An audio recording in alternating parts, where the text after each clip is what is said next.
Hi guys! So ngayon, gagamit ako ng Cello Wax para sa buhok ko. So mag-color ako ngayon.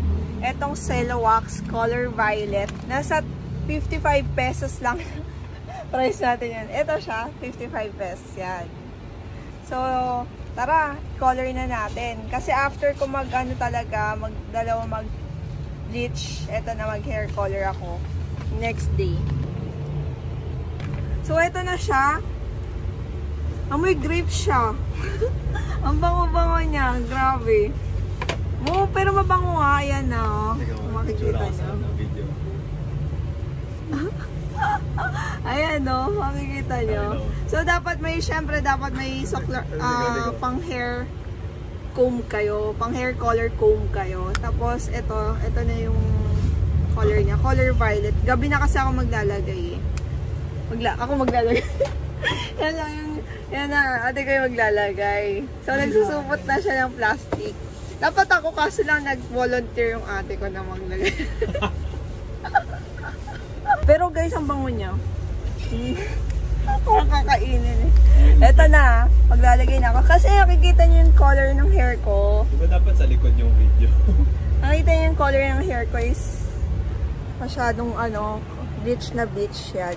So, ito, sinusuklay na yung hair ko. Kitang-kita nyo is grabe yung pagka-light niya, no? Ano kayang kakalabasan yan? Ayan, no? Color white. Maganda sana siya kasi lang patay yung itsura niya. Okay naman siya. Pero syempre, para magkaroon ng color, you know, colorful life, maglalagay tayo ng kulay. Masyadong close-up. Ito po. So, iniipitan ako. Nasa parlor ako actually. 1,000 pesos.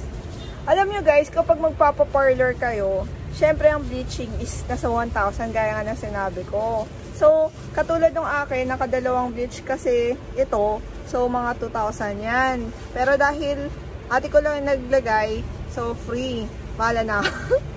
Tapos ito naman, nilalagay ngayon, niipit-ipit. Ayun na. Kitang-kita nyo is color white talaga yung buhok. Pero Diba? Tapos na maglagay ng Cello Wax hair color and ito. Nilagyan ko siya ng shower cup para mas magstay siya sa loob yung color. Mas maganda na lagyan na rin ng shower cup. Then, stay ko siya ng 45 minutes. Then, after 45 minutes, saka ko siya huhugasan. So, update ko na lang kayo after 45 minutes. Bye-bye! So, eto, maliligo na ako. Hugasan ko na rin itong Cello Wax na nasa buhok ko. So, i-update ko na. So, eto nga. Eto na yung buhok ko. Actually, kahagabi, nakatulog na rin ako kasi hindi ko rin makapakita kasi basa pa. And ngayon, eto na yung finish niya. Finish product. So, eto na yung natapos na after makulayan. Yan. Grabe yung pagka-light niya talaga. Lalo na kapag nakatapat sa sunlight. Yan. So, grabe. Pagkagising ko po, grabe yung tingkad ng color niya. So, ayan nga. Grabe yung... Ito yung Cello Wax. Yan yung ginamit ko. Then, ito naman yung sa oxidizer na ginamit ko. Siyempre, ang Merisan na bleaching powder. Ito yung bleaching powder. Yan. So, eto nga, grabe talaga yung tingkad, no? Hindi ko alam kung... Siyempre, hindi pa ako nakakalabas kaya ito yung color niya. Pero nakikita naman niya. So, grabe, no? Yung tingkad ng color niya. So, yan. Eto, nandito ako sa baba. Makikita nyo. Siyempre, para raw akong sisiw yung nasa labas ako. Hi guys! So, eto nga.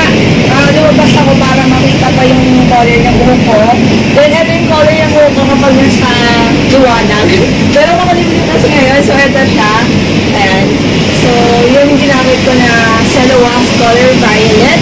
Then, syempre, mag-bleach muna kayo. Pero itong tingkad nga. So, 360 ko Ayan.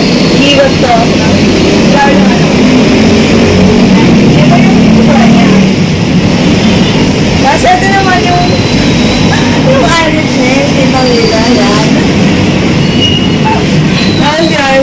So, masasabi ko kung gusto nyo mag-color ng hair, I recommend I recommend Celowax Violet, the color violet.